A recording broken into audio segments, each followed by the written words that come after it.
timbul supaya kita tetap dipersatukan dengan tubuh dan darah Yesus yang menebus dosa-dosa kita.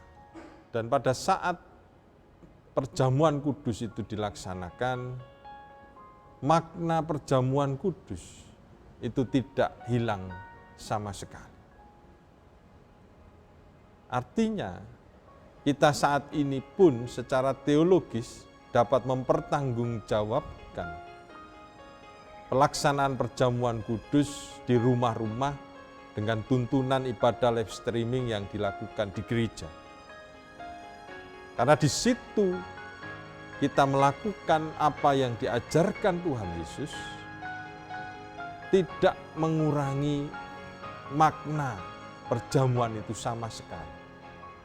Karena di situ juga tersedia roti dan anggur perjamuan yang juga dinikmati oleh murid-murid Tuhan Yesus. Pada waktu itu pun mereka bisa mengadakan tanpa peran atau kedudukan majelis yang harus melayani. Langsung sendiri Tuhan Yesus, belum ada jabatan pendeta juga. Artinya monggo, kita bersama-sama menerima secara sukacita tubuh dan darah Yesus yang dilambangkan melalui roti atau hosti dan anggur perjamuan ini. Mungkin kita yang terbiasa menikmati anggur perjamuan pada saat sebelum pandemi, ada yang menyampaikan kepada saya, "Pak, anggurnya kurang mantepan sing nang gereja timbangane ini." Ya jelas Bapak Ibu. Tapi apa ya itu yang dikehendaki Tuhan? Perbedaan rasa itu mengurangi makna tubuh dan darah Yesus yang dilambangkan di dalam roti dan anggur perjamuan. Saya rasa tidak. Nanti kita akan bersama-sama melakukan perjamuan kudus di rumah masing-masing dengan sama seperti yang dilakukan di gereja, mengikuti apa yang dilakukan di gereja. Jadi ketika sudah siap, Bapak Ibu, saya minta untuk memegang masing-masing roti atau hosti ini. Yang roti atau hosti itu ada di atas, nun sewu. Nah, seperti ini, ini ada di atas. Karena yang akan kita lakukan nanti, kita akan membuka lebih dulu tutup atau plastik dari hosti ini. Ini kita akan, saya sampaikan seperti gini. Inilah tubuhku yang terpecah-pecahkan karena kamu, demi pengampunan dosa. Lakukanlah ini sebagai sarana untuk mengingat akan kematian dan penantian akan kedatanganku. Pada saat itu, panjenengan sudah siap untuk membuka ini. Plastik, tutup plastiknya ini dibuka, ya. Nah, setelah dibuka, panjenengan taruh, lalu siapkan hosti ini. Kemudian ketika saya menyampaikan, terimalah dan makanlah.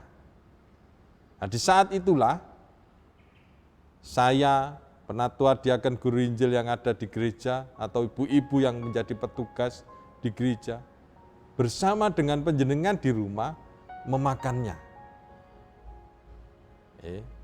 Setelah selesai makan hosti ini, panjenengan balik.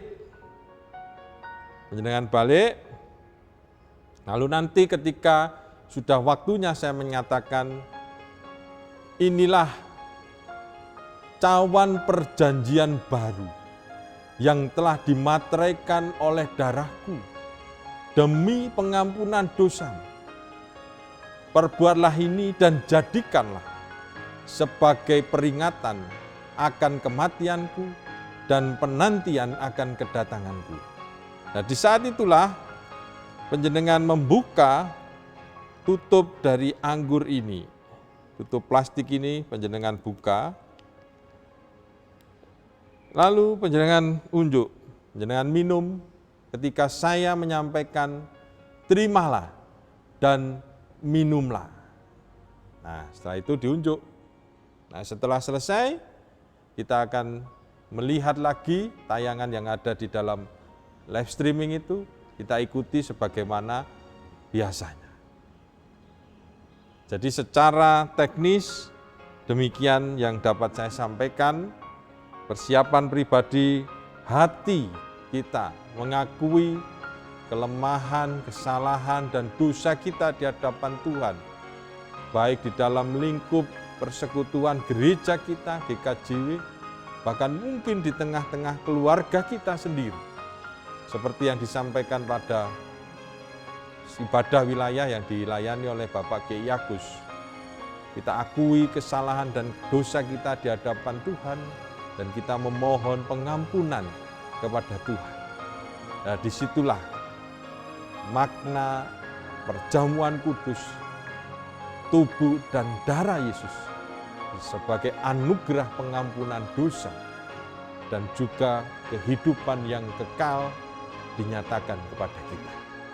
Selamat menyambut dan juga melakukan perjamuan kudus pembangunan di masa pandemi ini. Tuhan memberkati.